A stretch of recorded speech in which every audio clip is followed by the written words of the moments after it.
வாழ்க வையகம், வாழ்க வையகம், வாழ்க வளமுடன். குரு வாழ்க, குருவே துணை. சிந்தனையை, உடல் நலத்தை சீர் அமைத்து ஓய்வித்த குருவே வாழ்க, வாழ்க வளமுடன், வாழ்க வளமுடன், வாழ்க வையகம்.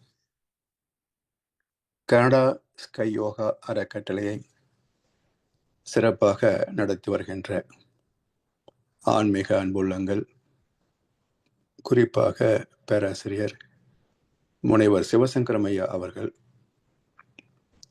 மற்றும் இந்த நிகழ்ச்சியை தொடர்ந்து சிறப்பித்து வருகின்ற அன்பர்கள் அனைவருக்கும் அருட்தந்தை வேதாத்திரி மகர்ஷி அவர்கள் சார்பாக வாழ்க வளமுடன் என்ற வாழ்த்துக்களையும் எனது அன்பு கலந்த பணிவான வணக்கத்தையும் சமர்ப்பித்து, குருவின் குரல் வேதாத்திரிய தொடர் சிந்தனையின் 113ஆம் பாகத்தில் வானியல் சோதிடம் தலைப்பில் 2வது அமர்வு. சென்ற அமர்விலே ஒரு குழந்தையை கர்ப்ப காலத்திலே எப்படி பாதுகாக்க வேண்டும் என்ற ஒரு குறிப்பை சொல்லி அதனுடைய விளக்கத்தை இந்த அமர்விலே தொடர்வதாக சொல்லியிருந்தேன். நம்முடைய இதிகாசங்கள் மனித வாழ்க்கை மிக அற்புதமாக வழிகாட்டியவை என்றால் உலகிலேயே இந்திய தத்துவங்கள் தான். ஆனால் அவை எல்லாமே சரித்திரங்களாக பேசப்பட்டு நமக்கும் அதற்கும் தொடர்பில்லை என்ற கருத்தை மக்கள் மனதிலே ஸ்திரப்படுத்தி விட்டார்கள்.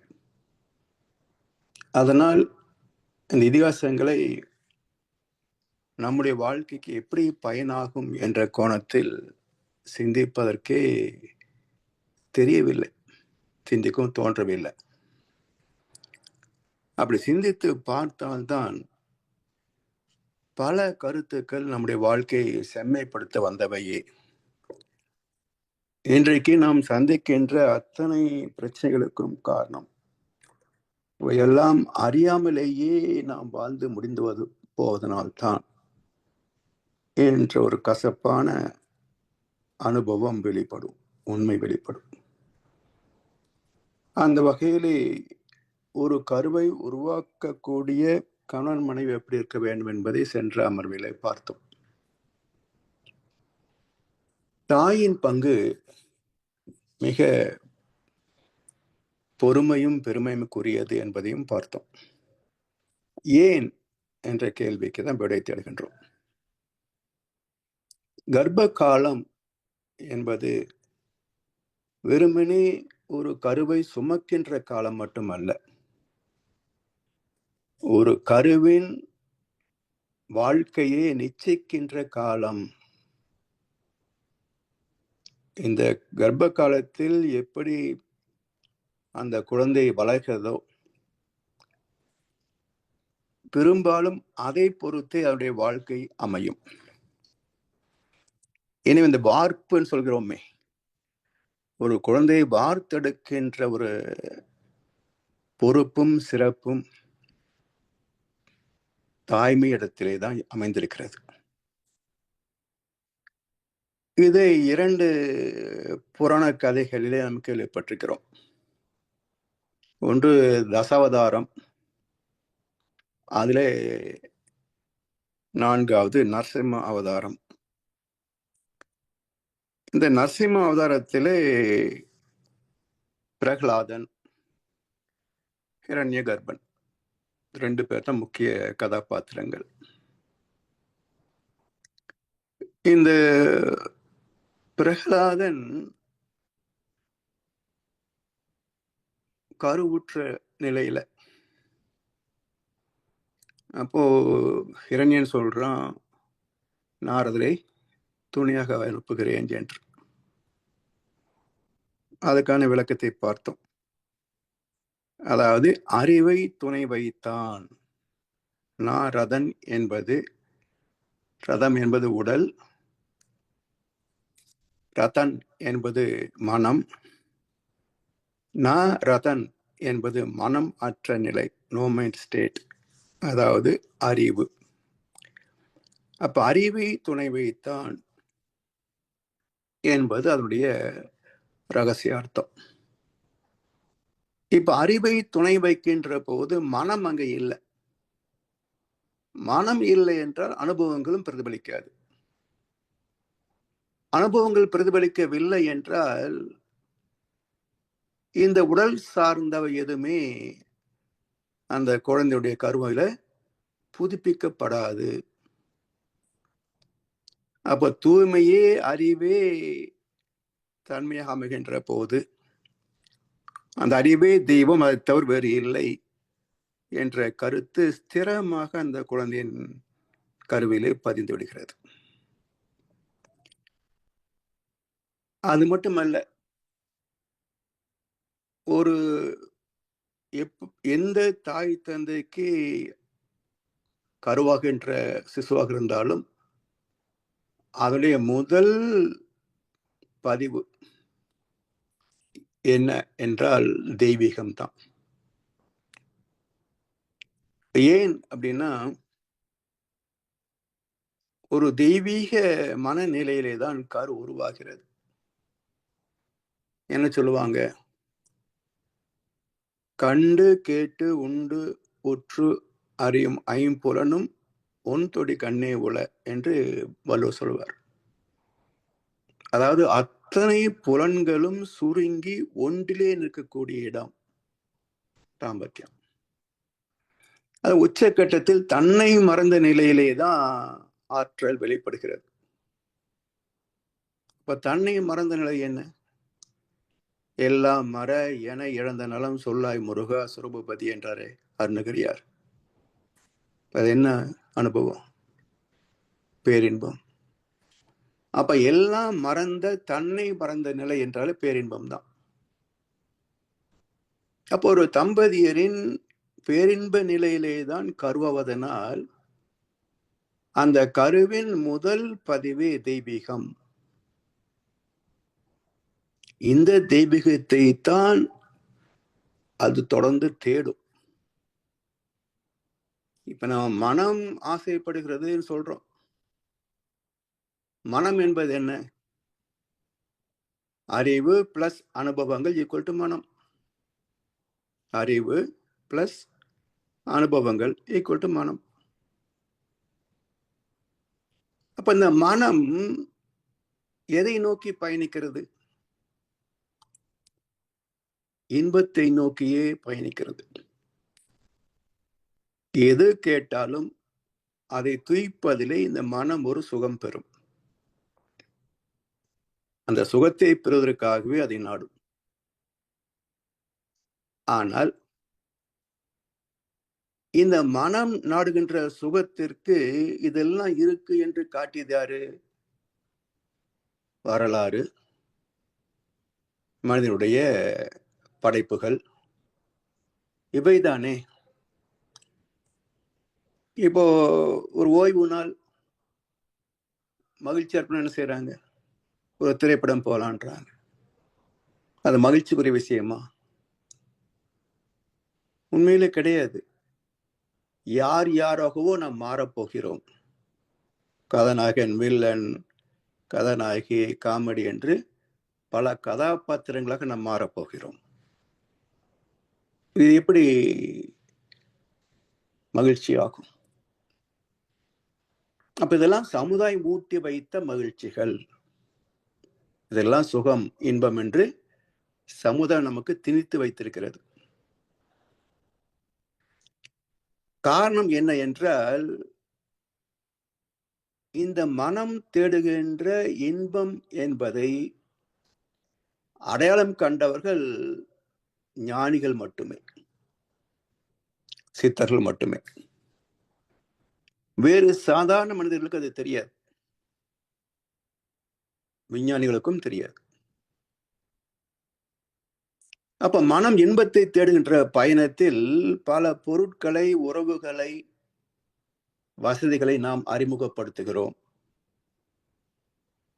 அதெல்லாம் போகும், பார்க்கும், அனுபவிக்கும். இது இல்லை நான் கேட்டது என்று திரும்புகிறோம்.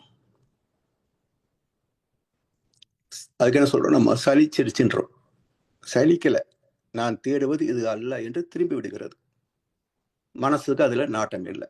இப்ப சலிச்சு போச்சு நம்ம சொல்றோம். வேறு ஒரு புதிய மாடல் உடனே அதே மகிழ்ச்சியாக இருக்கும். அங்கேயும் போகும், பார்க்கும், பிறகு இது இல்லைன்னு திரும்பி வந்துடும்.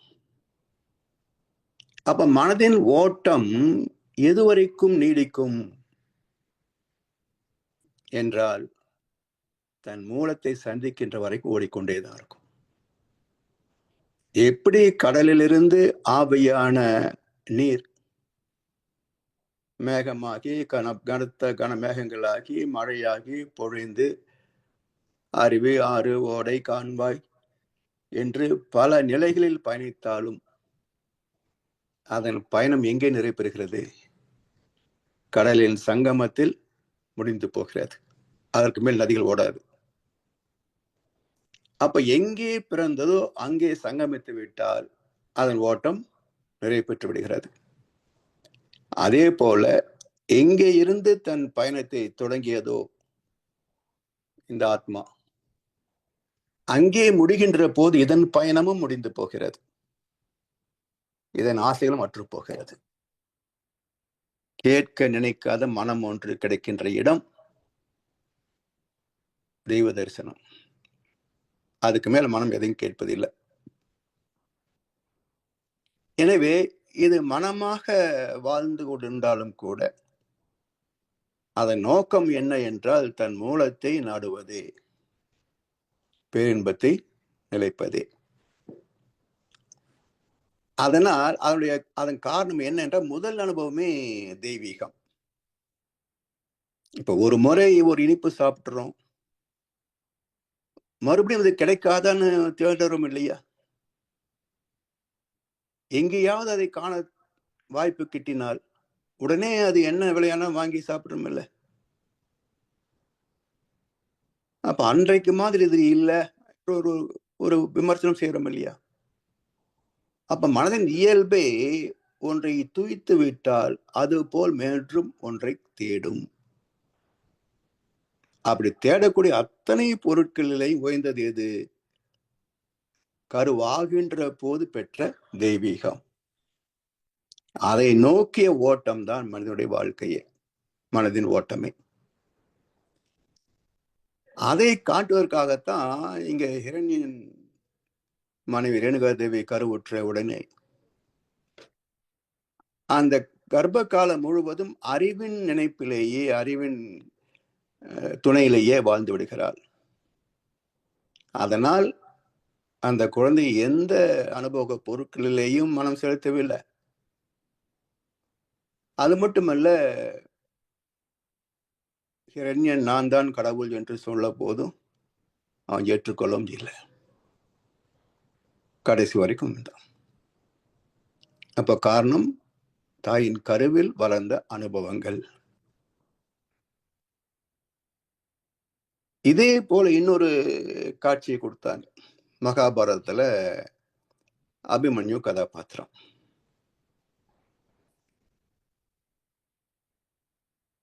அர்ஜுனன் மனைவி சுபத்ரை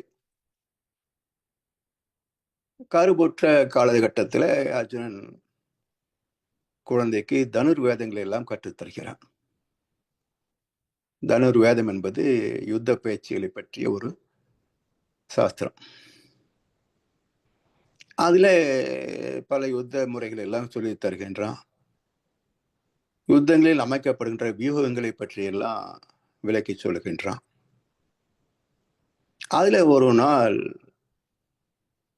பத்ம வியூகத்தை பற்றிய விளக்கத்தை சொல்கிறான். இதுக்கு சில பேர் சக்கர வியூகம்னு சொல்லுவாங்க. ஆனா சரியான வார்த்தை பத்ம வியூகம் தான். ஏன் என்றால் பத்மம் என்பது தாமரை. நம்முடைய இடுப்புல அந்த எலும்புக்கு ஆங்கிலத்தில் லோட்டஸ் போன்னு பேர். தாமரை போல விருந்திருப்பதனால் அந்த எலும்புக்கு லோட்டஸ் போன் சொல்லுவாங்க. அதே போல மூலாதாரம் என்பதும் ஒரு தாமரை. அதிலே தான் நம்முடைய ஆத்மா இருக்கின்ற இடம் என்பதனால அதையும் பத்ம வியூகம், பத்ம ஆசனம் என்றால் சொல்லுவாங்க. பத்மாசனம் என்று என்ன சொல்றாங்க? இப்போ கால்களை மடித்து இடுப்போடு சேர்த்து வைக்கணும், அதுக்கு பத்மாசனம் பேர். அப்ப பத்மம், பத்மாசனம், பத்ம வியூகம் இது யுத்த பயிற்சியிலே பத்ம வியூகம். இதுல என்ன சிக்கல் அப்படின்னா, தனுர்வேதத்திலேயே மிகவும் காம்ப்ளிகேட்டட் வியூகம். அது அமைக்க தெரிந்தவர்களும் குறைவு, பயன்படுத்துவர்களும் குறைவு என்ற கருத்து சொல்லுவாங்க. அப்படி கௌரவ படையிலே ஒரு நாள் பத்ம யுகத்தை அமைக்கிறார் துரோணர். அன்றைக்கு அபிமன்யு இல்லாதது போல காட்சி அமைக்கப்படுகிறது. அப்ப மற்ற 7 அக்ரவணி சேனைகள், 4 பாண்டவர்கள் எல்லாம் இருக்கிறாங்க. யாருக்கும் பத்மயுகத்தை உடைக்க தெரியாது என்பது கதை. இப்போ தெரிந்த ஒரே ஆள் அபிமன்யு.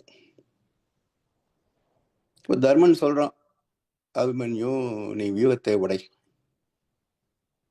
அவன் சொல்றான், பெரியப்பா எனக்கு உடைக்க மட்டும்தான் தெரியும், உள்ளே போயிட்ட வெளிவர தெரியாது.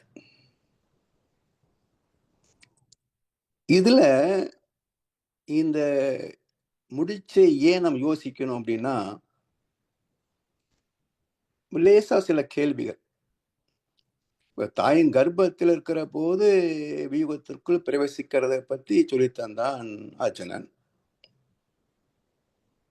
பிறகு வியூகம் அடைபட்டு விட்டால் வெளியே வருவது எப்படி என்பதை நான் இப்ப சொல்ல போறேன் என்கிற போது கிருஷ்ண பரமாத்மா வர்றார். என்ன அர்ஜுனா, இப்பவே இவ்வளவு அவசரமா எல்லாம் சொல்லி தர்றதுக்கு? அதுக்கெல்லாம் நிறைய நேரம் இருக்குவா என்று அழைத்து கொண்டு போய்விட்டதாக கதை. சரி, போகட்டும். யுத்தத்தில் கலந்து கொண்ட போது அபிமன்யுக்கு 16 வயசு. அப்ப வெளியே போன கிருஷ்ண அர்ஜுனர்கள் திரும்ப வரலையா? திரும்ப வந்தவன் மறுபடியும் சொல்லி கொடுத்துருக்கலாம் இல்லையா? சரி, பிரசமா ஆயிடுச்சுன்னு வச்சுக்கோங்க. 16 வருஷம் கத்துக்க வேண்டாமா? அப்ப ஒன்றை கற்றுக்கொள்ள விரும்பாத ஒரு சோம்பேறித்தனமா, இல்ல இது போதும் என்ற ஒரு எண்ணமா? 16 வருஷம் ஏன் கத்துக்கல? ஏன் இதெல்லாம் கேட்கிறேன்னா, இந்த கேள்வி கேட்டால்தான் இது கதை அல்ல, இதற்குள் ஒரு வாழ்க்கை ரகசியம் அடங்கியிருக்கிறது என்பது புரியும். இப்போ இவனுக்கு உள்ள போக மட்டும்தான் தெரியும். சரி, உள்ளே போகவும் வெளியே வரவும் தெரிந்தவன் அர்ஜுனன். ஏன் மற்றவங்களுக்கு எல்லாம் தெரியாத ஒரு ரகசியத்தை துரோணாச்சாரி இவனுக்கு மட்டும் கத்துக் கொடுத்தாரா என்றால், வனவாச காலத்துல தவம் செய்தான் என்ற குறிப்பு அர்ஜுனுக்கு மட்டும்தான், மற்ற 4 பேருக்கும் கிடையாது. அப்படி ஏன் வியாச பகவான் இப்படி எல்லாம் கதையை அமைத்திருக்கிறார் என்றால், இந்த கருமையத்தை பற்றிய விளக்கத்தை சொல்வதற்காகத்தான். கருவில் உருவாகின்ற குழந்தை கர்ப்பத்திலேயே பாடங்களை கற்கிறது. அது எல்கேஜில, யூகேஜில, ஸ்கூல்ல படிப்பு ஆரம்பிக்கல, கருவான நேரத்திலிருந்தே படிப்பு ஆரம்பமாயிடுச்சு. அது கற்றுக்கொண்டே இருக்கிறது தாயின் மூளையின் வழியாக. இதை சுட்டி காட்டத்தான் இந்த ஒரு கற்பனை நிகழ்வு. இப்போ பத்ம வியூகம் என்பது என்ன என்றால், நம்முடைய கருமையத்தில் இருக்கின்ற பதிவுகள். இப்போ கருமையத்துல யார் உணர முடியும்? தவம் செய்தால்தான் கருமையத்திலே ஆத்மாவை அறிய முடியும். நம்முள் இருக்கின்ற ஆத்மாவை அறிகின்ற அனுபவம் ஆத்ம தரிசனம். 14 அலைக்கு கீழே இறங்கினாலே ஆத்ம தரிசனம் கிடைக்கும். அதிலிருந்து நுணுகி போகின்ற போது பரமாத்ம தரிசனம் 13 முதல் 8. அதன் பிறகு பிரபஞ்சம், விண்வெளி, அது சக்தி தரிசனம். அதன் பிறகு இந்த பிரபஞ்சத்தை சூழ்ந்திருக்கின்ற காந்த வெளி, அதனோடு தொடர்ந்து போவது எல்லையில்லாத பரவெளி, அது தெய்வ தரிசனம். இப்படி கருமையத்திற்குள் தரிசனம் பெறுகின்ற போதுதான் அதுல என்ன இருக்கிறது என்பதை அறிந்து கொள்ள முடியும். என்ன இருக்கு? 6 தீய குணங்கள் இருக்கின்றன. அதில் சிக்கிக் கொள்ளக்கூடாது என்பது பத்மயுகத்தினுடைய விடை. இது எப்படி காட்டுறாங்க பாருங்க. உள்ளே போனா அபிமன்யு மையத்துல 6 மகாரதர்கள் ஒன்னா சேர்ந்து இவனை முடிச்சிடுறதாக சின்ன திரை பெரிய திரை எல்லாத்துலயும் பார்த்துருக்கிறோம். அதே 6 பேர், ஒரு 2 பேரா இருக்கலாம், 10 பேரா இருக்கலாம். அதே 6 பேர் கணக்கு வச்சாங்க.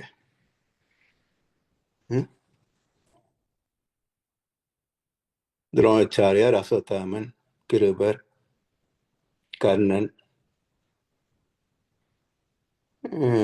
இப்படி ஒரு 6 பேர் சொல்லுவாங்க. அப்ப 6 மகாரதர்கள் என்று சொல்லுவாங்க. அப்ப 6 தீய குணங்களே நம்மை வீழ்த்தி விடும். அப்ப இதுல இருந்து வெளிவரவும் தெரியணும். ஆத்ம தரிசனம் செய்தல் மட்டும் பத்தாது, அதில் உள்ள தீய குணங்களில் சிக்காமல் வெளிவரவும் தெரிய வேண்டும்.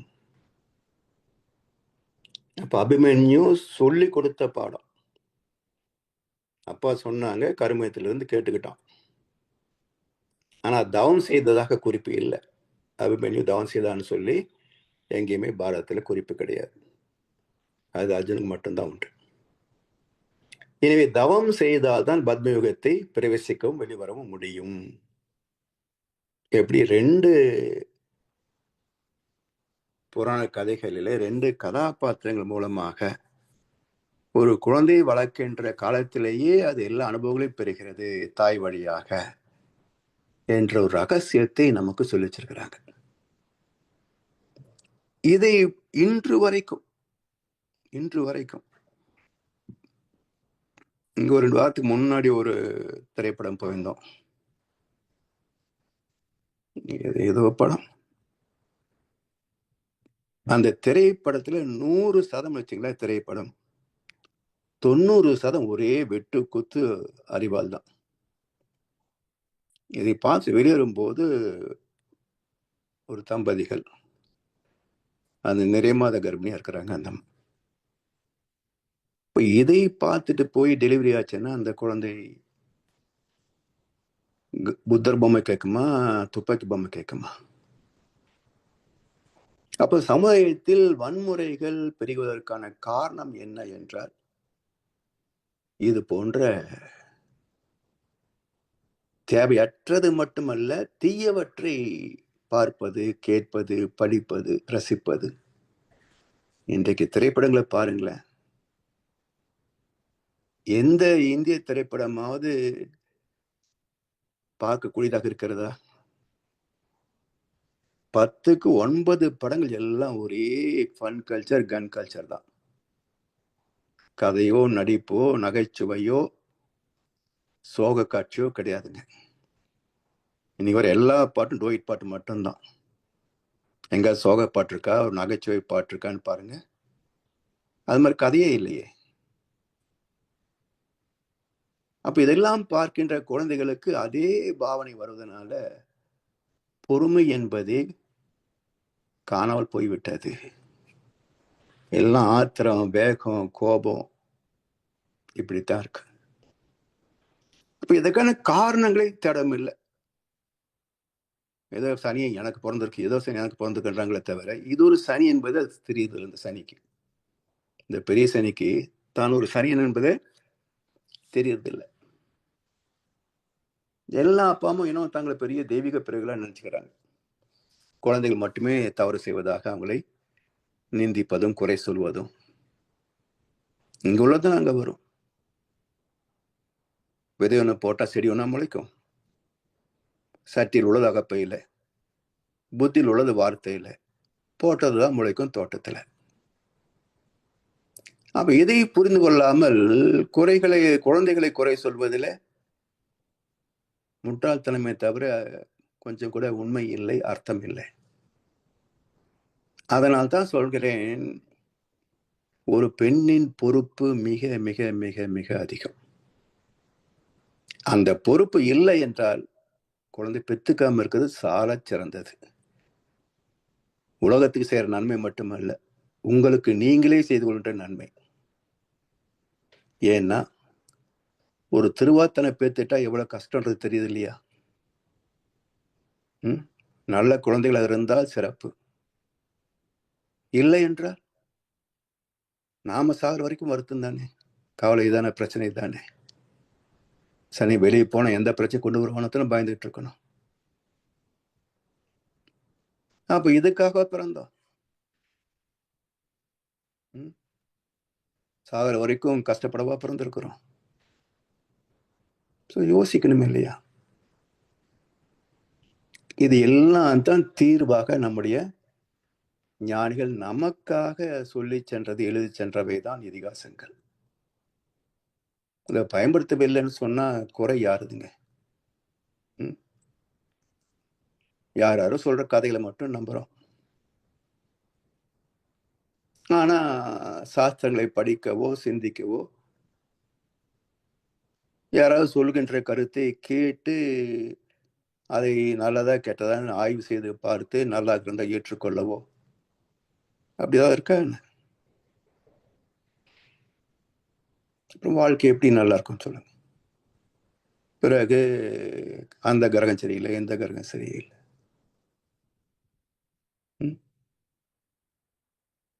எனவே கோள்களுக்கும் நமக்கும் எந்த அளவுக்கு தொடர்பு இருக்கு, எந்த அளவுக்கு இல்லை என்பதுதான் இந்த சிந்தனையுடைய முக்கியத்துவமே.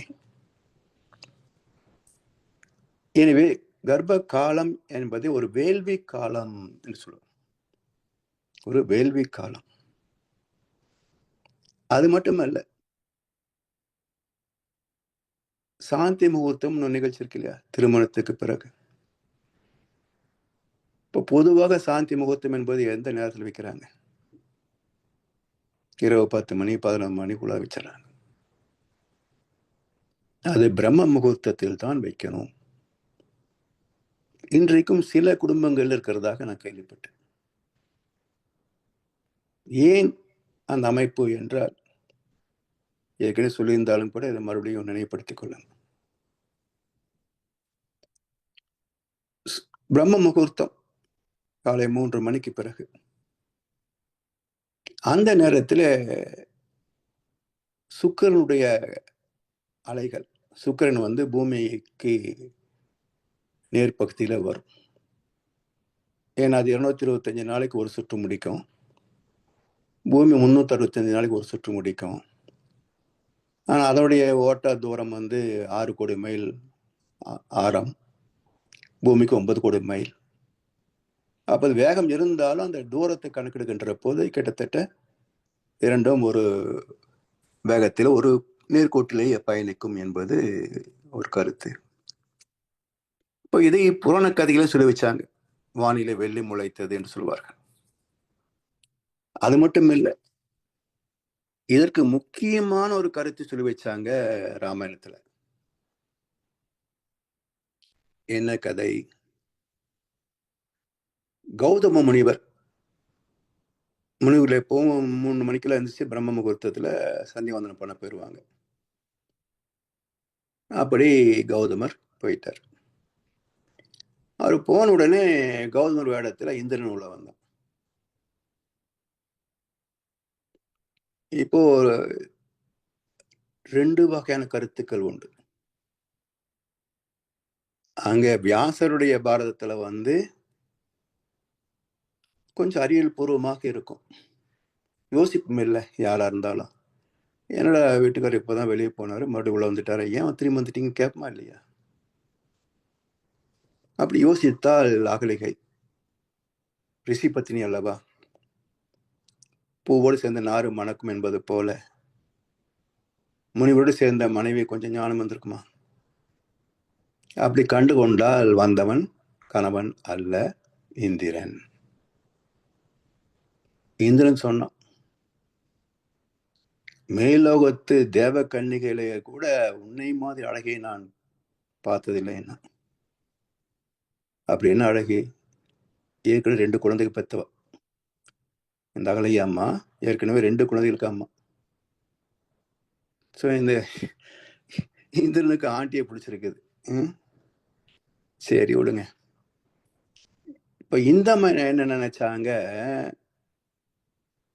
ஒரு முனிவனின் மனைவி 2 குழந்தைகளுக்கு தாய் என்பதெல்லாம் மறந்து போச்சு. அப்போ ஓ, நான் அவ்வளோ பெரிய அழகியா அப்படின்னு ஒரு மமதை வந்துச்சு. சரி சரி, இந்த சந்தியவந்தனத்துக்கு போன முனிவர் வானிலை வெள்ளி இல்லை முளைக்கலைன்னு சொன்னா ஏதோ நம்ம ஜாமத்திலேன்னு சொல்லிட்டு பொருள் திரும்பி வந்துடுவாரு. அதுக்குள்ள நீ வந்த நோக்கத்தை முடிச்சுட்டு கிளம்பு சீக்கிரம் அப்படின்னு சொன்னதாக வியாச பாரதம், வால்மீகி ராமாயணம். இது வேற ஒருத்தர் எழுதிருப்பது என்ன சொல்றாங்க, சப்ப கட்டுறாங்க. இல்ல இல்ல, அந்த அம்மாவுக்கு தெரியாது பாவம். சரி, கம்பர் என்ன சொல்றாரு, அது எப்படி தெரியாம போகும்? அது எப்படி தெரியாம போகும்? ஒரு ஆணுக்கும் இன்னொரு ஆணுக்கும் பேதம் தெரியாதா என்றால் அவரு சப்ப கட்டாரு கம்பர். தக்கது அன்று என என்ன ஓரால் தாழ்ந்தனல் இருப்ப அப்படின்னு அந்த 4 வரியில கடைசி வரி. தக்கது அன்று என என்ன ஓரால் தாழ்ந்தனல் இருப்ப. அந்த உணர்ச்சி வேகத்துல போய் யோசிச்சுட்டு இருக்க முடியுமா? தெரிஞ்சது ஆனாலும் விளக்க முடியல, அதனால ஒத்து போயிட்டா அப்படின்னு சப்ப கட்டுறாரு கம்பர். சரி, எப்படியோ இருக்கட்டும். இப்ப நமக்கு வேண்டிய பாயிண்ட் என்ன? சந்தியா வந்தனத்தில் உறவு என்பதுதான் இதுல பாயிண்ட். ஏன் அப்படின்றதுதான் இங்க கதை. ஏன்னா வானில் வெள்ளி முளைக்கின்ற நேரத்தில், பிரம்ம முகூர்த்த நேரத்தில் தாம்பத்தியம் நிகழ்வது. ஏன்னா அப்பதான் வெள்ளி கிரகத்துடைய ஆற்றல் என்ன, வித்து சக்தியினுடைய மூலம், அதனுடைய அலைக்கதிர்கள் தானே ஜீவன்கள் உடலிலே வித்து சக்தியாக மலர்ச்சி பெற்றது. அப்ப அவனுடைய கதிர்கள் நேரடியாக படுகின்ற போது உடலிலே வித்து சக்திக்கான ஆற்றல் அதிகமாக இருக்கும், பொட்டன்சி அதிகமாகும். அதனால் அந்த நேரத்தில் கருவானால் அது சிறப்பாக தெய்வீக குழந்தையாக இருக்கும் என்பதனால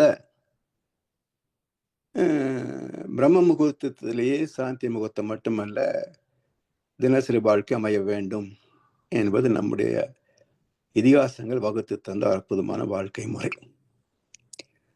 இதை நீங்க சயின்டிபிக்கலா யோசிச்சு பார்க்கலாம், விஞ்ஞானபூர்வமாக ஆராய்ந்து பார்த்தாலும்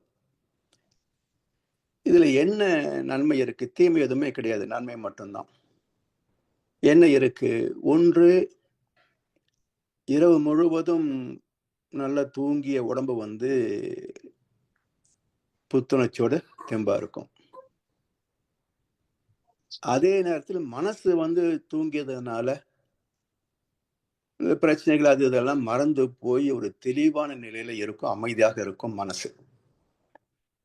அப்ப சாந்தமான மனமும் ஆற்றல் மிக்க உடலும் உள்ள நேரத்தில் கலந்தால் பிறக்கின்ற குழந்தை சாந்தபூர்வமாக திறமை மிக்கதாக இருக்கும். இதுல மாற்று கருத்து இல்லையே. அது மட்டுமல்ல, 3 மணிக்கு நினைவு வரணும்னு சொன்னா உடலில் அந்த புத்துணர்ச்சி ஏற்பட்டால் தான் விழிப்பு வரும். சோர்வு இருந்தா தூங்கிரும். அப்ப இயல்பாகவே அளவு முறை வந்துவிடும். பாலியலில் அளவு முறை வந்துவிடும். இப்படி இத்தனை நன்மைகள் உள்ளடக்கி நம்முடைய முன்னோர்கள் அற்புதமாக ஒரு கதாபாத்திரம் சம்பவத்தின் மூலமாக இதை நமக்கு சொல்லியிருக்கிறாங்க. இப்படி கரு உருவாகக்கூடிய நேரமும் முக்கியம். சென்ற வகுப்பில் சொன்னது போல கணவன் மனைவியுடைய குண நலன்களும் உடல் ஆற்றலும் முக்கியம். உரன் என்னும் தோட்டியான் ஓரைந்தும் காப்பான் வரன் என்னும் வைப்பிற்கு ஒரு வித்து பெண்ணின் பிறந்தக்க யாவுல கற்பனும் திண்மை உண்டாகப்பெரிய. ஸோ இப்படி பாவை நோன்பு நோற்ற பெண்ணும் என்ன சொல்லுவாங்க, காயத்ரி மந்திரம் மட்டும் சொன்னா பத்தாது. அந்த மந்திரத்தின் உட்பொருளை உணர்ந்து வாழணும். ஏன்னா காயத்ரி மந்திரம் என்ன செய்யும் அப்படின்னா, ஒரு எங்க அலுவலகத்துல ஒரு பிராமணருடைய சிறுவனுக்கு மகனுக்கு வந்து இந்த பூணூல் கல்யாணம் சொல்லுவாங்களே அதை செய்தாங்க. அந்த நிகழ்ச்சியில அந்த குருக்கள் நல்ல குருக்கள் போல ஒல்லியா இருந்தார். பெரும்பாலும் குருக்கள் எல்லாம் தொப்பையுமா தான் இருப்பாங்க. நீங்க ஒல்லியான குருக்களே பார்க்க முடியாது. எல்லாம் தொந்தியும் தொப்பையுமா தான் இருக்கும். கொழுப்பு இருந்தது தானே. நல்லா நெய் போட்டு சக்கரை பொங்கலை தின்னு நல்ல தொப்பை வளர்த்து வச்சிருப்பாங்க. இவர் வந்து ஒல்லியா இருந்தார். அப்புறம் முன்வரிசையில் உட்கார்ந்து நான் கவனிச்சுட்டு இருக்கிறேன். அவர் மந்திரம் சொல்ல சொல்ல மூலாதாரத்துல இருந்து அப்படியே அவருடைய வயிறு மடிஞ்சு மேல வர்றதை நான் பார்த்தேன். கண் கூடாக பார்த்தேன். அப்ப காயத்ரி மந்திரம் எவ்வளவு பவர்ஃபுல் அப்படின்றத அன்னைக்கு நேரடியாக நான் பார்த்தேன். இந்த நோக்கம் என்ன? குண்டலினி சக்தி மேல வரணும். வெறும் மந்திரம் சொன்னா மட்டும் போதாது. இதுக்கு எவ்வளவு காலம் ஆகும்? 14 வருஷம் ஆகும். சும்மா மந்திரம் சொன்னா மட்டும் போதுமா? யாருக்கோ பகவானுக்கு பூஜை பண்ற மாதிரி நினைச்சுக்கிட்டு அதாவது காலையில சாயந்தரம் அது இப்ப பெரும்பாலும் கிடையாது. சில பேர் தான் செய்யறாங்க சந்தியாவந்தனம். பெரும்பாலும் செய்யறது கிடையாதுங்க. எப்படி பயன் கிடைக்கும்? ஸோ இதெல்லாம் உள் வைத்து தான் இந்த சடங்குகளை நம்முடைய முன்னோர்கள் அமைத்திருக்கிறார். அப்படிப்பட்ட ஒரு கணவன் மனைவி இந்த பிரம்ம முகூர்த்தத்தில் இணைந்தால் பிறக்கின்ற குழந்தை பிரகலாதன் மாதிரி தான் இருக்கும், ராமன் மாதிரி தான், பரதன் மாதிரி தான் இருக்கும். எப்படி மாறும்? எனவே மிக அற்புதமான வாழ்க்கைக்கு வழிவகுத்தது இந்திய தத்துவங்கள். இப்போ இந்த கரு உருவாவது, பிறகு வளர்ந்து அவருடைய வாழ்க்கை நிலை, பீட்டா ஃப்ரீக்வன்சி என்ன நிலை, ஆல்பா ஃப்ரீக்வன்சி காந்த நிலை, பீட்டா ஃப்ரீக்வன்சி விண் நிலை அல்லது உயிர்நிலை, டெல்டா ஃப்ரீக்வன்சி காந்த நிலை, வான்காந்தமோ ஜீவகாந்தமோ டெல்டா நிலை, 0 இறைநிலை சுத்தவெளி. இப்படி நம்முடைய மனம் எந்த அலைச்சூழலிலே செயல்படுகிறதோ அதற்கு தகுந்த உணர்வுகள், செயல்பாடுகள், சாந்தமா செயல்பட்டா வேற மாதிரி, உணர்ச்சி வயப்பட்ட வேற மாதிரி, இப்படி எல்லாம் நன்மை தீமைகள் கலந்து வரும். இதெல்லாம் தெரிந்து கொள்கின்ற போது நோக்கம் என்ன, எதை அடைய வேண்டும், இலக்கு என்ன என்றால், நம்முடைய விதியை நிச்சயிப்பது கோள்களோ இறைவனோ அல்ல. நம்முடைய விதியை நிச்சயிப்பது நம்முடைய எண்ணம், சொல், செயல்களே. தீதும் நன்றும் பிறர் தர வாரா. தெளிவா சொல்லிட்டாங்க. தீதும் நன்றும் பிறர் தர வாரா. யாரும் நமக்கு எடுத்து கொடுத்துட முடியாது. அது என்ன பணமா காசா இந்த வச்சுக்கான்னு கொடுக்கறதுக்கு? எல்லாம் கர்ம வினைகள். அப்ப அவரவர் அல்லது அவரவர் தலைமுறைகள் செய்தது தானே. யாரோ செஞ்சது யாருக்கோ போகுமா? சாத்தியம் இல்லை. அப்படிலாம் என்னுடைய தபால் துறையில ராங் டெலிவரி கிடையாது, நோ டெலிவரியும் கிடையாது, ஒன்லி ப்ராம்ப்ட் டெலிவரி. எனவே அறம் சார்ந்த வாழ்வே, அறம் சார்ந்த வாழ்வே நமது வாழ்வையும் நமது சந்ததிகளின் வாழ்வையும் நிச்சயிக்கின்றன. கோள்களுடைய தொடர்பு என்ன என்றால் ஏற்கனவே பார்த்தோம். கோள்களிலிருந்து வருகின்ற அலைகள் தான் நமக்கு தாதுக்களாக அமைந்திருக்கின்றன. ஜீவன்களிலே 7 தாதுக்கள் அமைந்ததற்கு காரணமே நவ கோள்களிலிருந்து வருகின்ற அலைவீச்சு. நட்சத்திரங்கள், பஞ்சபூத சேர்க்கை எல்லாம் பார்த்தோம். அப்ப இதற்கு மட்டும்தான் கோள்கள் காரணமே தவிர வேறு எந்த வகையிலாவது கோள்கள் சம்பந்தப்படுகின்றனவா என்பதை தெளிவாக புரிந்து கொள்ள வேண்டும். ஏனென்றால் 60களில்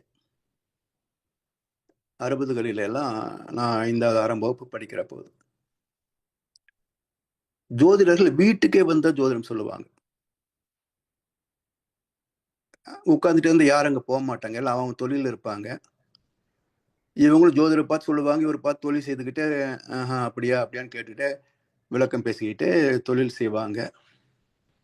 இப்படிதான் இருந்தது தவிர போய் கியூல உட்காந்து காத்துட்டு இருந்து ஜோசியம் பார்க்குற காலையெல்லாம் அப்ப கிடையாது, எனக்கு தெரிந்து கிடையாது. நான் 2 காலத்தையும் பார்த்துருக்கிறேன். வீட்டுக்கு வந்து சொன்ன காலத்தையும் பார்த்துருக்குறோம். இப்போ போய் ஒரு இடத்துல உட்காந்துக்கிட்டு வரிசையில் உட்காந்து ஜோசியம் பார்க்கறதையும் நானும் செய்திருக்கிறேன், செய்கிறனையும் பார்த்துருக்கிறேன். அப்போ காரணம் என்னன்னு சொன்னால், அப்போ தொழிலா கிடையாது, ஏதோ தெரிஞ்சவங்க யாருக்காவது தேவைப்பட்டா போய் சொல்லிட்டு வருவாங்க.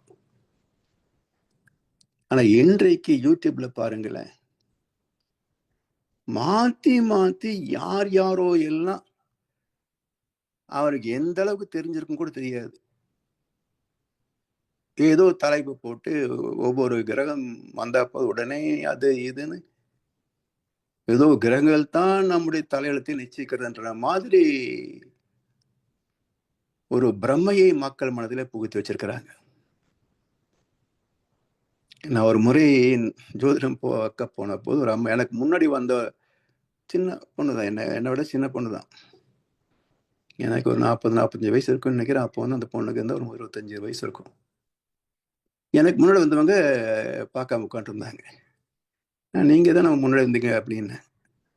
அப்போ ஜோசியர் சொல்கிறாரு, இல்லை இல்லை அவங்க 11:30க்கு தான் ஜாதகம் பார்ப்பாங்களாம்மா, உட்காந்துருக்குறாங்க. அதுவும் 11:30 அந்த நேரத்தில் தான் ஜோசியம் பார்க்கணுமாம்மா. ஜோசியம் பார்க்கறதே ஒரு வேலை, ஜோசியத்துக்கே ஜோசியம் பார்க்குறாங்களா அப்படின்னு எனக்கு ஆச்சரியமா இருந்தது. இது போல குளிக்கிறதுக்கு பல் வளர்க்கறதுக்கு கூட ஜோசியம் பார்க்குற ஆளுங்களும் இருப்பாங்க. இதெல்லாம் நமக்கு சம்மந்தப்பட்டிருக்கிறது என்பதுதான் இப்போ கேள்வி. இந்த அளவுக்கு நம்முடைய வாழ்க்கையை நிச்சயிப்பவை கோள்கள் தானா என்பதுதான் மிகப்பெரிய சிந்தனை கேள்வி. இப்ப அடிப்படையில் நாம் பிறந்ததற்கு காரணம் கோள்கள், இதுல மாற்று கருத்து கிடையாது. விஞ்ஞானமும் இதை இந்த கோணத்தில் ஏற்கவில்லை என்றாலும் நம் உடலில் உள்ள தாதுக்களுக்கு என்னென்ன கோள்கள் சம்பந்தப்பட்டிருக்கின்றன என்பதை விஞ்ஞானமும் ஏற்றிருக்கிறது, நமக்கு சஜஸ்ட் பண்ணுது. இப்போ கனடா, அமெரிக்காவில எல்லாம் பார்த்தீங்கன்னா பனிக்காலம் அதிகமாக இருக்கிற போது வெயில் வந்த உடனே சன்பாத் எடுக்கிறது அப்படின்னு ஒரு கல்ச்சர் வச்சிருக்கிறாங்க. யூரோப்பியன் கண்ட்ரிஸ் எல்லாம் பார்த்தீங்கன்னா ஏன் பீச்சில் அப்படி கிடக்கிறாங்க, முழு உடலும் வந்து சூரிய வெளிச்சத்தை வாங்கணும். ஏன்னா அந்த அந்த சீசன்ல தான் எலும்புக்கு தேவையான சத்து கிடைக்கும். பிறகு குளிர வந்து விட்டா வெளியே வர முடியாது.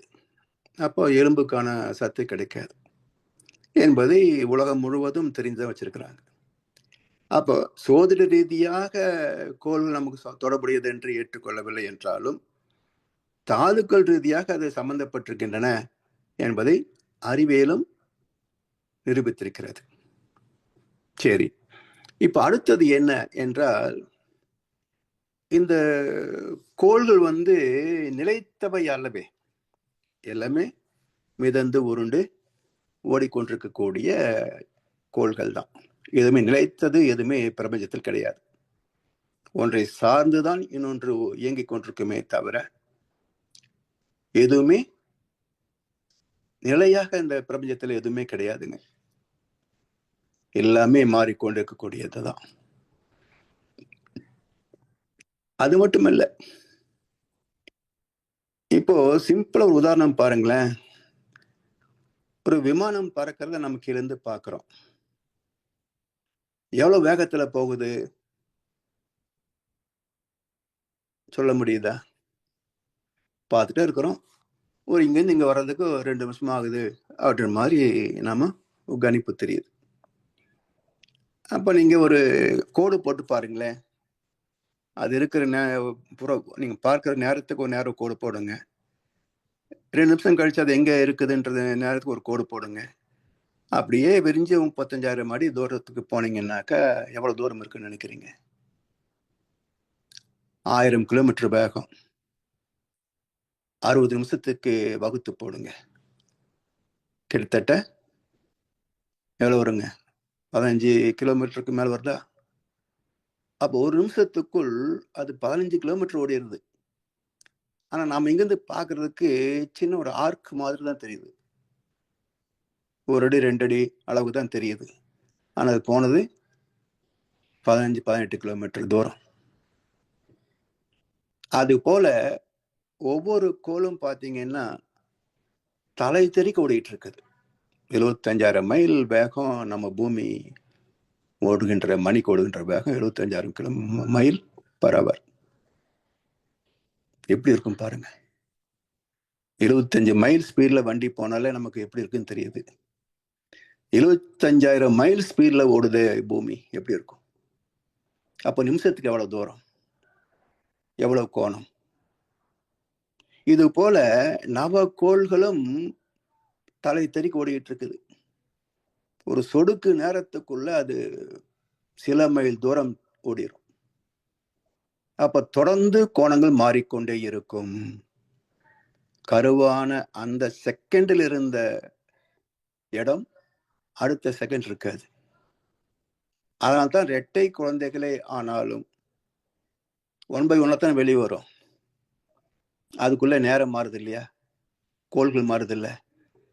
அப்ப எல்லாமே உடல் அமைப்பு எல்லாமே ஒரே போல இருந்தாலும் கூட அதன் செயல்பாட்டிலே, சிந்தனை திறத்திலே, வாழ்க்கை சம்பத்துக்களிலே பேதப்படுகிறது. பார்க்கிறோம் இல்லையா? மகர்ஷி மதியம் சொல்றாங்க. அப்போ 1 by 1 வரக்கூடிய இரட்டை குழந்தைகளிலேயே பேதப்படுகிறது என்றார். ஒரு மனிதனுக்கு இன்னொரு மனிதனுக்கும் பேதம் இருக்காதா? சரி, இந்த பேதங்கள் எல்லாமே உடல் சார்ந்தவையே தவிர அனுபவங்கள் சார்ந்தவையான்னு பாருங்க. அனுபவங்கள் அப்படின்னா நோய்கள், இன்ப துன்ப விளைவுகள், பொருள் லாப நட்ட விளைவுகள், வேலை இன்மை, வேலை உயர்ந்த வேலை, இப்படி பல படித்தளங்கள், சொத்து கணக்கு, உறவு நட்பு கணக்கு, இப்படி 7 சம்பத்துக்களிலேயும் பேதம் இருக்கா இல்லையா? காரணம் என்ன? மகர்ஷி மனிதர்கள் வேறுபாடுன்னு 16 காரணங்களை கொடுத்திருக்கிறார். இந்த 7 சம்பத்துக்களிலேயும் காரணங்கள் எதுன்னா 16 காரணங்கள் கொடுத்திருக்கிறார். இந்த 16 காரணங்களில கோள்கள் இல்லை. கோள்கள் இல்லை. அப்படின்னா கோள்களுக்கும் நம்முடைய உருவ அமைப்பு, குணம், சிந்தனை திறம், கீர்த்தி, உடல் வலிவு, உடல் நலம், செல்வம், இந்த 7 சம்பத்துகளிலேயும் கோள்களின் தாக்கம் இல்லை என்று மகரிஷி தீர்ப்பாய் சொல்லிட்டார். அப்ப எது காரணிக்கிறது என்றால் நம்முடைய கருமையம் மற்ற 16 காரணங்கள் தான் இவற்றெல்லாம் பாதிக்கின்றன. நம்முடைய வாழ்க்கையின் சூழ்நிலைக்கு காரணம் இந்த 16 காரணங்களை தவிர கோள்கள் இல்லை.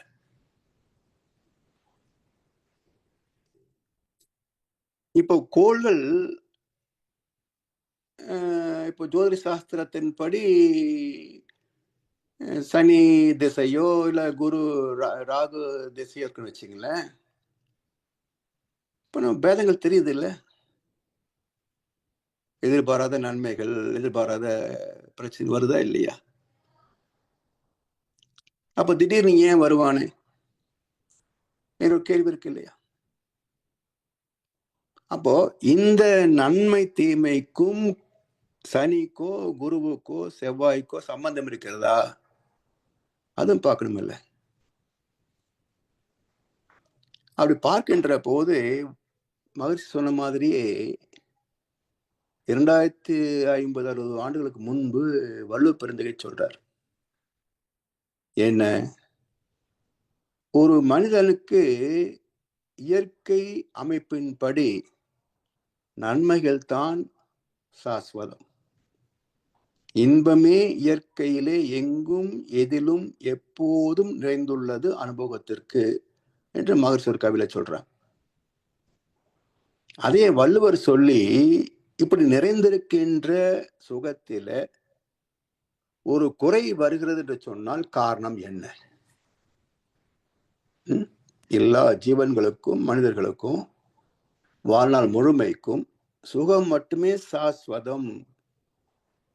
கடவுள் தந்த அழகிய வாழ்க்கை இப்படி அலங்கோலமா போனதுக்கு காரணம் யாரு? கடவுள் தந்த அழகிய வாழ்க்கை இப்படி அலங்கோலமா போனதுக்கு காரணம் யாரு என்ற போது வள்ளுவர் சொல்றாரு, நலத்தின் கண் நாரின்மை தோன்றின். இயற்கையாக உள்ள சுகங்கள் மட்டுமே இருக்கின்ற இந்த அமைப்பிலே இந்த சுகங்கள் குறைபடுகிறது என்று சொன்னால் கஷ்டம் வருதுன்னு சொல்லல. நலத்தின் கண் நாரின்மை தோன்றின். இந்த சுகங்கள் குறைபடுகின்றன என்றால் காரணம் என்ன? அவனை குலத்தின் கண் ஐயப்படும்னர். என்ன சொல்றாருங்க? இவன் மட்டும் காரணம் இல்லை, பாரம்பரிய காரணம். ஏன்? இந்த 7 தலைமுறை நம்முடைய விதியை நிச்சயிக்கின்றன என்பதை 2000 ஆண்டுகளுக்கு முன்பே சொன்ன ஒரே மகான் வள்ளுவர் மட்டும்தான். அதே கான்செப்ட் இன்னைக்கு சயின்ஸ் எல்லாம் வந்திருந்தாலும் கூட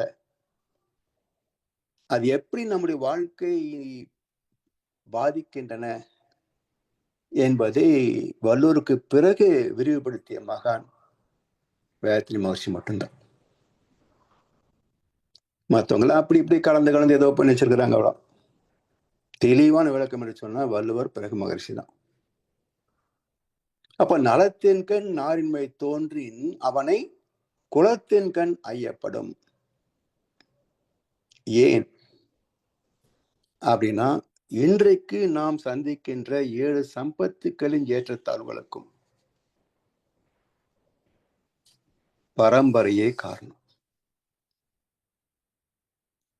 120 வருஷம், 7 தலைமுறை,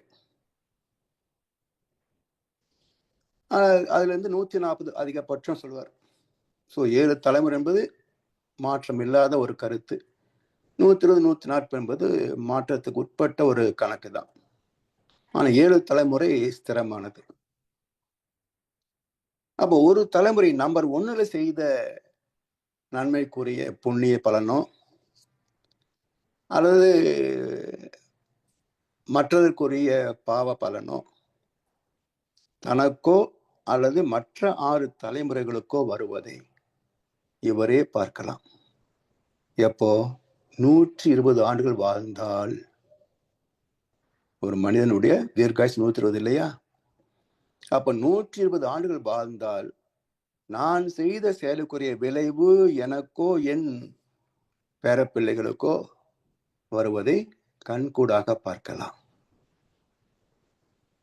ஆனா அந்த வாய்ப்பு இப்போ பெரும்பாலும் இல்லை. எல்லாம் 60, 70, 80 போய் சேர்ந்துடுறான். 30, 40 வயசு கல்யாணம் பண்ணிக்கிறான். இது எந்த தலைமுறை கணக்குல வச்சு பார்க்கறது? அப்ப இந்த கால நீளம் மாறுகிறது. 30 வயசுல கல்யாணம் பண்ணா அவனுக்கு குழந்தை பிறந்து அவனுக்கு 30 கல்யாணம் பண்ணா தலைமுறை அந்த கணக்கு தானே வரும். இப்ப 140 எப்படி முடியும்?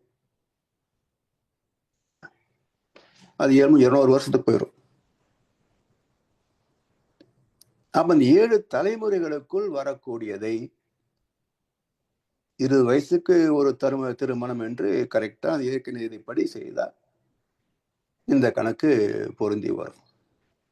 இப்போ இதுவும் மாறி போச்சு. பருவத்தை பயிர் செய்யன்னு சொன்ன மாதிரி 16, 18 வயசுல திருமணம் செய்கின்ற பண்பாடும் தலைமுறை போச்சு. குழந்தை பெற்றுக் கொள்ளக்கூடிய வகையும் தரம் மாறி போச்சு. அப்ப என்னாச்சு? குழப்பமே மிச்சம். யார் செஞ்சது யாருக்கு வரும் என்பதை கணிக்க முடியாத அளவுக்கு போயிடுச்சு. அப்ப என்ன ஆகுது? விளக்கம் நமக்கு சொல்ல முடியதில்லை. ஆனா தீர்வு வேணுமே. எதை தினப்பித்தம் தெரியும். அப்போ ஜெம்மாலஜி அவர் ஒரு வைத்தியம் சொல்லுவார், ஆஸ்ட்ராலஜி அவர் ஒரு பரிகாரம் சொல்லுவார், நேமாலஜி அவர் ஒரு பரிகாரம் சொல்லுவார், நியூமராலஜி அவர் ஒரு பரிகாரம் சொல்லுவார், வாஸ்தாலஜி அவர் ஒரு பரிகாரம் சொல்லுவார். எல்லாம் செஞ்சாலும் பிரச்சனை தீர்ந்து போச்சான்னா அது பழகி போச்சு. பிரச்சனை தீர்ந்து போச்சான்னு கேட்டா அது பழகி போச்சுன்னு சொல்ல வேண்டியிருக்கு.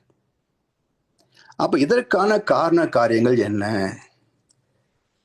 அதை அடுத்த வகுப்பில் சிந்திப்போம் என்று சொல்லி வாய்ப்பளித்த அனைவருக்கு நன்றி பாராட்டி இந்த உரையை நிறைவு செய்கின்றோம். வாழ்வளமுடன், வாழ்வளமுடன், வாழ்க வையகம். மிக்க நன்றிகள் ஐயா. மிகவும் அற்புதமான சிந்தனை ஐயா. என்னென்று சொல்லி சொன்னால், நாங்கள் இந்த புராண கதைகளையும் கதைகளையும் கதை மாதிரி தான் கேட்டுமே தவிர இதுவரை அந்த உட்கருத்துக்களை ஐயாவுடன் தான் கேட்குறோம். ஐயா அந்த துருவி அந்த உட்கருத்துக்களை எடுத்து சொல்லும் விதம் ஐயா மிகவும் அற்புதம்.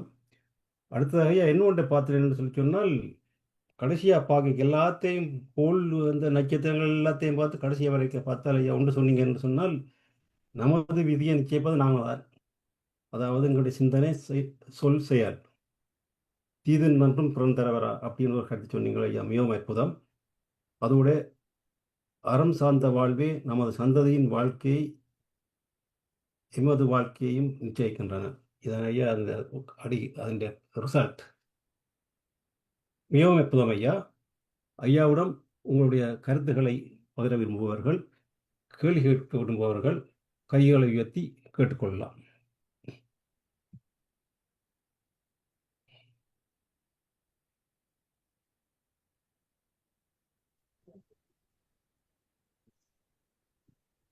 ஐயா வாழ்க வளமுடன் ஐயா. வாழ்க வளமுடன்மா. ஐயா முதல்ல ரதன் அதுக்கு அர்த்தம் சொன்னீங்க, அதுக்கு என்னதுங்க ரதன்? அதாவது ஒரு 8 வார்த்தை இருக்கு. ரதன், அதிரதன், மகாரதன், தசரதன், ஜெயத்ரதன், பரதன், பகிரதன், நாரதன். இந்த 8 வார்த்தைகள் இருக்கு. இந்த 8 வார்த்தைகளுமே மனதின் பக்குவத்தை சொல்ல வந்தவை. ரதம் என்பது உடம்பு, ரதன் என்பது மனசு. ஆமா. இப்போ இதுல அதிரதன், மகாரதன் அப்படின்னா, மகாரதன்ன்றது 11,000 வில்லாளிகள் நடத்தக்கூடியவன் அப்படின்னு தனுர்வேதத்துல கணக்கு இருக்கு. ஆ. அப்போ பல எண்ணங்களை ஆராய்ந்து பார்க்கக்கூடிய திறம் உள்ளவன் மகாரதன். ஆ. அதுல பாதி கொஞ்சம் கொஞ்சம் அப்படின்றது அதிரதன். ம். இதெல்லாம் ஆராய்ந்து பார்த்து 10 வகை ம். குணங்கள், தீய குணங்கள் ம். ஆ. அப்படின்னு கண்டெடுக்கிற போது அது தசரதன். ஆ. 10 தீய குணங்களில் வெற்றி பெற்றவன் தசரதன், தோத்து போனவன் ராவணன். ஆ. ம்? அப்ப இதை ஆ. வெற்றி பெற்றால் ஜெயத்ரதன். ம். எண்ணமே அற்ற நிலை ஜெயத்ரதன். ஆ. அப்படி எண்ணம் அற்று போய்விட்டால் இந்த பிரபஞ்சத்தையே விஸ்வரூப தரிசனமாக பார்க்கலாம், அந்த ஆ. அறத்தின்படி வாழலாம். அப்ப ஆ. பரதன். ம். இதற்கான முயற்சி எடுக்கிற போது அவ்வளவு சீக்கிரம் முடியாது. அப்போ ஆ. பெரும் முயற்சி எடுக்கிற போது பகீரதன் பிரயத்தனம். ஆ. பகீரதன். அதன் பிறகு நாரதன். ஆ. எண்ணமற்ற நிலை, அறிவாக இருக்கக்கூடிய நிலை நாரதன், நோ மைண்ட் ஆ. ஸ்டேட். ஆ. இப்படி ரதன் என்பது மனதை குறிக்கும், மனதுடைய பக்குவங்களை குறிப்பது 8 நிலைகள். அப்பா எவ்வளவு இருக்கு பாருங்களேன். அந்த ஆமா, ராமாயணத்தையும் மகாபாரத்தையும் இணைச்சு நீங்க சொன்னது வந்து ரொம்ப அற்புதமா இருந்துச்சு. இத்தனை கருத்துகள் வந்து நம்ம பார்த்து அதோட விட்டுடுறோம். இப்ப யோசிக்க தோணுது. நீங்க இவ்ளோ ரதன் சொல்லவே இப்ப ஆச்சரியமா இருக்குது. இதெல்லாம் சொன்னாதான் மக்களுக்கு வந்து வாழ்க்கை புரியும். ஆ. சும்மா ராமன் பிறந்தான், கிருஷ்ணா பிறந்தான்னு பெருமை பேசிக்கிட்டே போனா யாருக்கும் லாபம் இல்லை. ம். அதுல ராமனுக்கும் சந்தோஷம் இல்லை, கிருஷ்ணனுக்கும் மகிழ்ச்சி இல்லை, நமக்கும் ஒரு ஆ. பிரயோஜனம் கிடையாது. ஆ. அதுதான் இது வரைக்கும் பார்த்துருக்குறோம். அப்ப ம். இதிகாசங்கள் அப்படின்றதே வந்து நம்முடைய வாழ்க்கை இப்படித்தான் வாழணும் என்று வழிப்படுத்தியதுதான் இதிகாசங்கள். ம். ம். ஸோ அது நமக்கு சொல்லப்பட்ட கைடே தவிர அது ஒரு ம். ஹிஸ்டரியோ வரலாறோ கிடையாது. ம். இதெல்லாம் தான் புரிஞ்சுக்கணும். ஐயா, நீங்க காயத்ரி மந்திரத்தை பத்தி சொன்னீங்கல்ல, அது ம். படிக்கிறதுனால அதுக்கும் உபயோகம் இருக்குல்ல, நல்ல பலன் இருக்குது. இருக்கு, ஆனா அந்த பலன் வந்து சேர்றதுக்கு 14 வருஷம் ஆகும். ஓ. ஸோ அது நமக்கு சாத்தியமாகுமா? ம். அது மட்டும் இல்லை, இன்னைக்கு சிம்பிளா வந்து குண்டலினி யோகம் கொடுத்துட்டாரு மகரிஷி. ம். இப்ப போய் நான் மறுபடியும் காயத்ரி அதுல மந்திரம் சொல்லித்தான் ஞானம் பெறுவேன் அப்படின்னா முடியுமா? முடியாது. எனக்கு கம்ப்யூட்டர் வந்துருச்சு, நான் கணக்கு கையில தான் போடுவேன்னு சொன்னா எப்படி வேலை முடியும்? ஆமா. அது மாதிரி தான். ஐயா, நான் நேத்து ஒரு பதிவுல படிச்சேன். 29 வருஷம் கழிச்சு 3 குழந்தைங்க பிறந்திருக்கு அப்படின்ட்டு. அவங்களுக்கே இப்ப 55 வயசுங்க. அப்ப அந்த 3 குழந்தைங்க அது எந்த ட்ரீட்மெண்ட் எடுத்து தானே பிறக்குது. அப்ப அதுங்களோட மனநிலை எல்லாம் எப்படி இருக்கும்? நீங்க பிரம்ம முகூர்த்தத்துல பிறக்கணும். அது அது பல காரணங்கள் இல்லாம அதெல்லாம் வந்து நம்ம யோசிச்சும் பிரயோஜனம் இல்லை. அது எப்படி இருக்குன்னு சொல்ல முடியாது. அது நமக்கு பயனும் இல்லை. பயனும் இல்ல. ஏன்னா அதுக்கு என்ன சொல்றாங்கன்னா, இப்ப ரீசெண்டா தான் எங்கேயோ பேசும்போது சொன்னாங்க, இந்த குழந்தைகள் எல்லாம் கடத்திட்டு போயிடுறாங்க இல்ல, ஆமா. அந்த சின்ன குழந்தையுடைய அந்த வித்து சக்தி எல்லாம் யூஸ் பண்றாங்க சொன்னோம்ல. ஆமா. இதெல்லாம் வந்து வெளிநாடுகள்ல ஏதோ தயார் பண்ணி அத மருந்து மூலமா இன்ஜெக்ஷன் மூலம் கொடுக்குற போது அது இந்த 70-80 வயசுலயும் அந்த பால் உணர்வு அந்த இது குறையாம, பொட்டன்ஷியல் குறையாம இருக்கிறத நிலையில வந்து இது மாதிரி 70 வயசுல குழந்தை பிறந்தது, 60 வயசு குழந்தை பிறந்ததுன்னு சொல்றாங்க. இதெல்லாம் அதுல வந்த விபரீதங்கள் அப்படின்னு சொல்லி இங்க ஏதோ ஒரு யார்ட்ட பேசிட்டு இருக்கும்போது இங்க சொன்னாங்க. சோ இதெல்லாம் இயற்கைக்கு முரண்பட்டது. ஓ, அப்படிதான் கேக்குறேன். ஆமா, அது சாதாரணமா பிறக்கிறதுக்கும் அதுக்கும் வந்து ஆமா. வித்தியாசம் அது இருக்கு. வந்து என்ன சொல்லுவோம், அது வந்து எக்ஸம்ஷன் சொல்ல கூட முடியாது. அது விஞ்ஞானத்துடைய கொடூரம் தான். ஐயா, இன்னொன்னு, இப்போ நீங்க சாதா நான் உங்ககிட்ட பேசுறதுக்கும் இந்த இந்த இந்த இதுல பேசுறதுக்கும் நிறைய வைப்ரேஷன். அது எப்படிங்க ஐயா? இப்ப இதுல வந்து ஒரு தெய்வீக குரலா இருக்கு. நான் சாதாவா உங்ககிட்ட ஏதாவது டவுட் கேட்கும் போது அது குரல் வேற மாதிரி இருக்கு. அதாவது இப்போ நம்ம வீட்டுல எடுத்துக்கின நம்ம சாந்தமா பேசுறோம், குரல் ஒரு மாதிரி இருக்கு. கோபத்துல கத்துறோம், குரல் வேற மாதிரியா இருக்கு. உணர்ச்சிகளும் வேற மாதிரியா மாறுது. இல்லையா? ஆஹ் அது ஆஹ் போல ஃப்ரீக்குவன்சி மாறும்போது அதுக்கு தகுந்த மாதிரி ஓசையும் மாறும். மாறும். ஸோ நம்ம வந்து மா- தத்துவத்தை சிந்திக்கிற போதும் பேசுகிற போதும் நம்ம ஃப்ரீக்குவன்சி வந்து ஆல்ஃபா ஃப்ரீக்குவன்சியோ அது கீழே போயிடும். அப்போ அந்த நிலை வரும்போது நமக்கு வந்து குரலில் வந்து இனிமை இருக்கும். இதே வந்து சாதாரண நிலையில இருக்கிற போது இருக்காது. ஆமா. அதான் இப்ப வந்து வந்து தெய்வீகமா தோணுது அந்த குரல். அதுதான் அந்த ஆனா ஃப்ரீக்குவன்சி குறையும் போது உங்களுக்கு வந்து அந்த கொஞ்சம் அன்பும் கருணையுமா இருக்குன்னு வச்சுங்களேன். ஆஹ் ஆஹ் அப்ப கொஞ்சம் நன்றிங்க. தேஞ்சு போயிடும். ஆஹ் நான் நான் 2-3 வாட்டி நோட் பண்ணேன் அந்த மாதிரி. எனக்கு அந்த மாதிரி வித்தியாசம் தெரியுது. அங்க கேக்குறவங்களுக்கு எல்லாம் அந்த மாதிரி இருக்கா என்னன்னு எனக்கு தெரியல. ஆனா எனக்கு தெரியுது. வாழ்க வளமுடன் ஐயா. வாழ்க வளமுடன். நன்றிங்கய்யா. வாழ்க வளமுடன். நன்றிம்மா. வாழ்க வளமுடன். வாழ்க வளமுடன். ஐயா வாழ்க வளமுடன். வாழ்க வளமுடன் ஐயா. சொல்லுங்கள். வகை வகையா ரதங்களை பத்தி சொன்னீங்க, வரதனை பத்தி கொஞ்சம் சொல்லுங்களேன். எதுங்க பரதனா?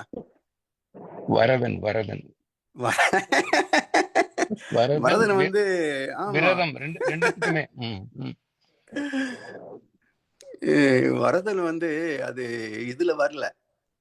ஏன்னா வரதராஜ பெருமாள்னு சொல்லி பெருமாளை பத்தி பேசுற போது அதுல வரம் வந்தது.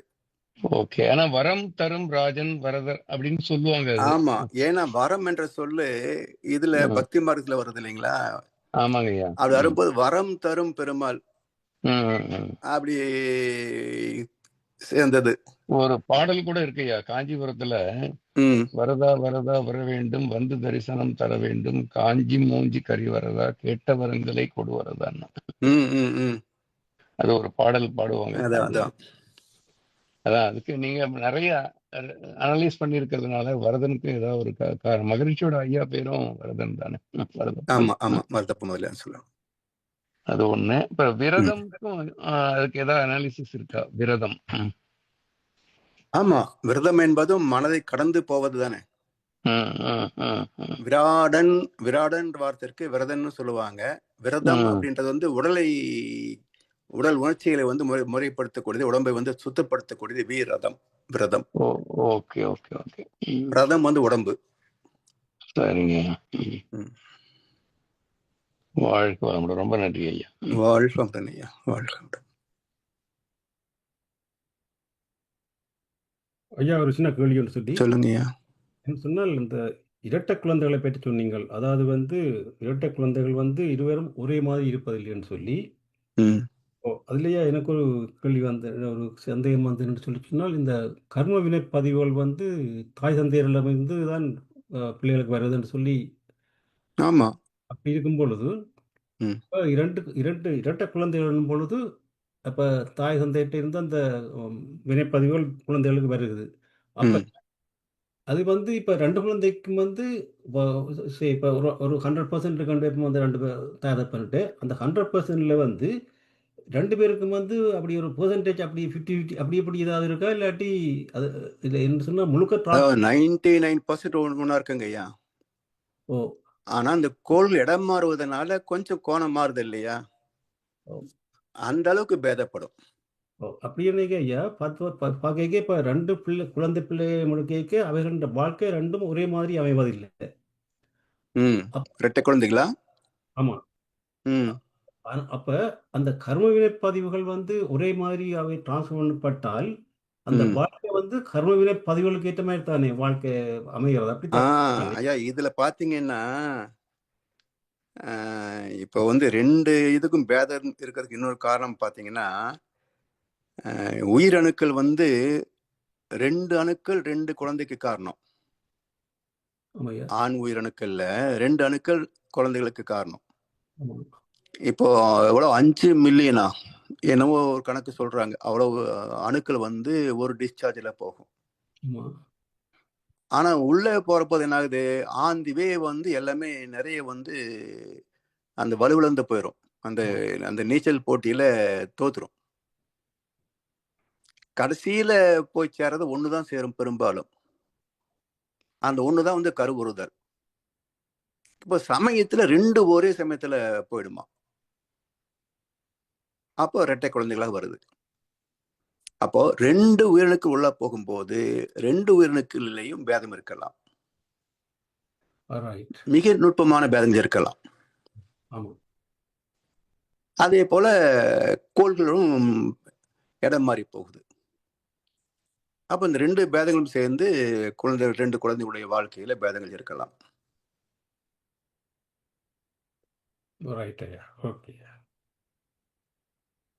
நன்றி ஐயா, வாழ்வளமுடன். நன்றி ஐயா, வாழ்வளமுடன். இத்துடன் இன்றைய சிந்தனையை நிறைவு செய்வோம். அதற்கு முன் ஐயாவுக்கு அனைவருமாக சேர்ந்து ஒரு வாழ்த்து கூறுவோம். இன்றைய சிந்தனையை மிகவும் சிறப்பாக வழங்கிய முதல்ல பேராசிரியர் பழனிசாமி ஐயா, அவரின் உடல் நலம், மனவளம், அன்பு குடும்பம், அவரின் வேதாத்திரிய தொண்டு